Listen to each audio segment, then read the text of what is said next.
할렐루야. 사랑하는 신앙교회 성도 여러분, 주님의 이름으로 문안드립니다. 7월 28일 화요일 매일 성경 말씀 묵상을 시작하도록 하겠습니다. 오늘 본문 말씀은 구약성경 이사야서 13장 1절로 22절의 말씀으로 바벨론을 향한 심판 선언이라는 제목으로 함께 하나님 말씀 나누기를 원합니다. 오늘 본문 이사야서 13장부터 이사야서 23장까지는 남유다를 멸망시킨 주변의 여러 강대국들에 대한 이방 심판 경고장이라고 할 수가 있습니다. 약 10장에 걸쳐서 이스라엘 주변의 강대국들에 대한 심판 경고를 예언하고 있는 내용입니다. 그래서 오늘 본문 13장 1절 말씀을 보면 다음과 같이 기록되어 있습니다. 아모스의 아들 이사야가 바벨론에 대하여 받은 경고라. 아멘. 바벨론은 BC 539년 메데 바사의 고레스 왕에 의해서 완전히 멸망을 당하였습니다. 우리가 너무나도 잘 알고 있듯이 다니엘서 5장 말씀에 보면 바벨론의 마지막 왕이 벨사살 왕으로 되어 있습니다. 그 벨사살 왕이 밤중에 여호와의 전에 성전의 모든 그릇들을 가져다가 그 그릇에 술을 담아서 먹고 있을 때 밤 환상 가운데 벽에 글이 쓰여진 것을 보게 됩니다. 그리고 그날 밤 메대의 다리오 왕에 의해서 죽임을 당하고 바벨론 나라가 완전히 패망한 것으로 되어 있는데, 역사적으로 볼 때는 BC 539년 바사의 고레스 왕에 의해서 바벨론 제국이 완전히 멸망당한 걸로 되어 있습니다. 13장부터 23장은 열국의 심판에 대한 말씀으로 그 첫 대상이 바벨론입니다. 바벨론은 역사적으로 볼 때 가장 강대한 나라 중에 하나였습니다. 그래서 요한계시록 말씀에도 보면 큰 성 바벨론이여 라는 표현들이 많이 등장합니다. 그러므로 인해서 이 바벨론보다 더 강한 더 강성한 제국을 이루었던 제국은 없었던 것으로 성경은 말씀하고 있습니다.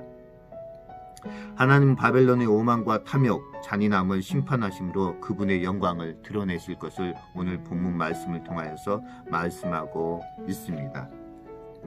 그렇다면 오늘 본문 말씀을 통해서 알 수 있는 하나님은 어떤 분이실까요? 먼저 하나님께서는 1절부터 5절 말씀을 중심으로 바벨론을 심판할 군대 메데 바사를 소집하시는 분이십니다.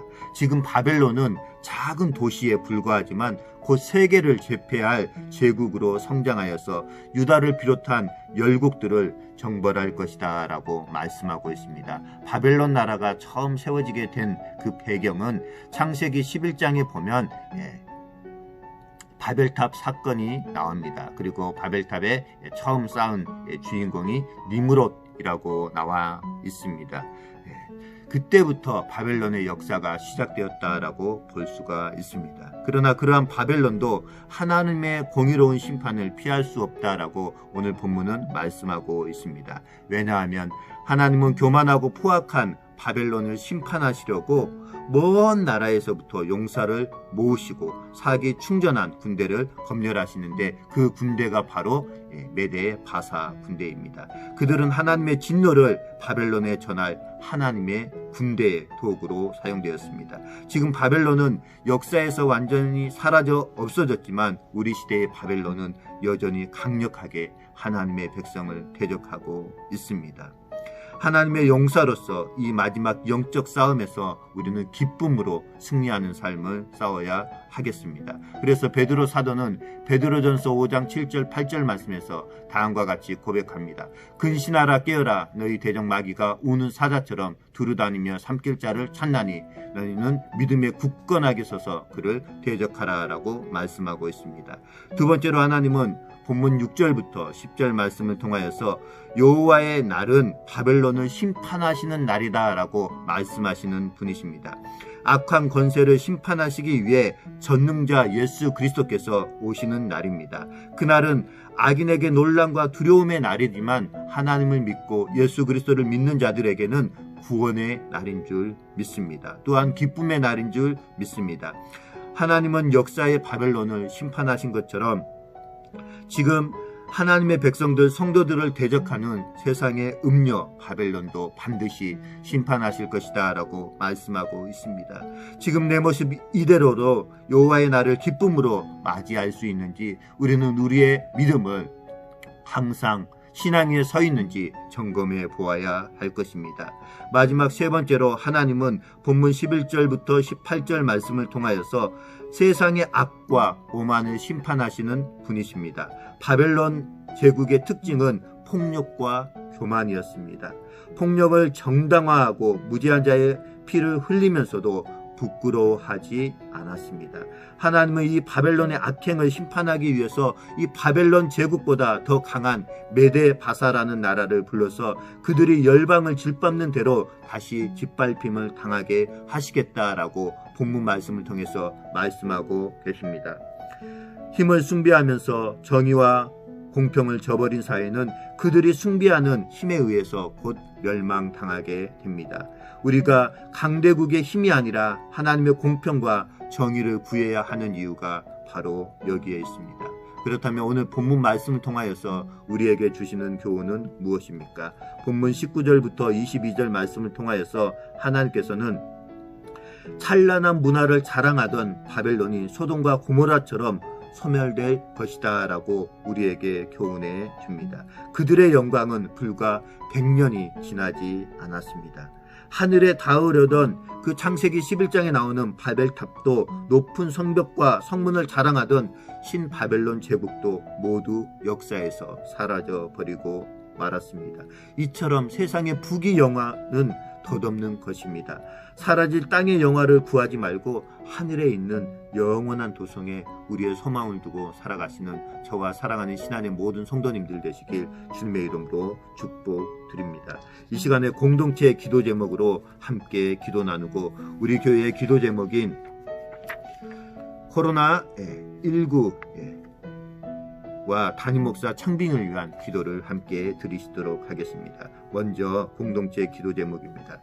살아계신 하나님, 우리가 이 세상 땅에 소망을 두지 않고 참되고 영원한 하나님 나라를 소망하면서 이 땅 가운데서 믿음으로 승리하는 삶을 살게 하옵소서.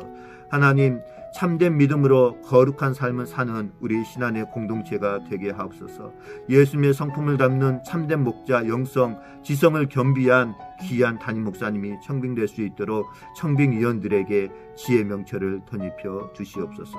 우리 안에 있는 모든 아픔과 상처와 흩어진 마음들이 회복되고 치유되는 역사가 일어나게 하옵소서. 사랑으로 하나 되게 하시고 예수님처럼 자기를 부인하며 예수님만을 날마다 따라 살아가는 삶을 살게 하옵소서. 우리의 개인의 경건 생활이 코로나19로 인하여서 위축되지 않게 하시고 각자가 처해 있는 환경과 상황 가운데서 더욱 말씀 붙들고 믿음으로 승리하게 하옵소서. 하나님, 오랜 치료 중에 있는 환우들과 노년의 육신이 약해진 사랑하는 교우들의 마음들을 위로하여 주시고 영육간에 강건하게 하옵소서. 우리의 다음 세대가 하나님의 형상으로 회복되게 하시고 이 땅 가운데 하나님의 나라를 이루어가는 거룩한 씨앗으로 쓰임받게 하옵소서. 지금도 코로나19에 힘쓰고 있는 모든 의료진들과 질병관리본부 위에 지치지 않는 새 힘을 허락하여 주옵소서. 코로나19를 예방하고 백신이 속히 개발되어서 바이러스로 인한 두려움과 공포에서 해방되게 하여 주시고, 코로나19로 인하여서 메말라버린 전 세계와 이 나라 이 땅 가운데 하나님을 통한 생명샘이 솟아날 수 있도록 은혜 베풀어 주옵소서. 선교사님들의 사역직 가운데 하나님께서 날마다 성령 하나님의 기름 부으심이 임할 수 있도록 은혜 베풀어 주시고, 날마다 성령 하나님에 의한 놀라운 기적의 역사가 현장 가운데 일어날 수 있도록 은혜 베풀어 주옵소서. 오늘 이 하루의 삶도 하나님이 기뻐하시는 복된 삶을 살 수 있는 사랑하는 신안의 성도님들 될 수 있도록 은혜 베풀어 주시길 원하오며 거룩하신 예수 그리스도 이름으로 감사하며 기도드리옵나이다. 아멘. 사랑하는 신앙교회 모든 성도 여러분, 오늘 이 하루의 삶도 주님 안에서 행복하고 평안한 삶을 살게 되시길 주님의 이름으로 축복합니다. 사랑하는 신앙의 모든 성도님들, 주님의 이름으로 사랑합니다.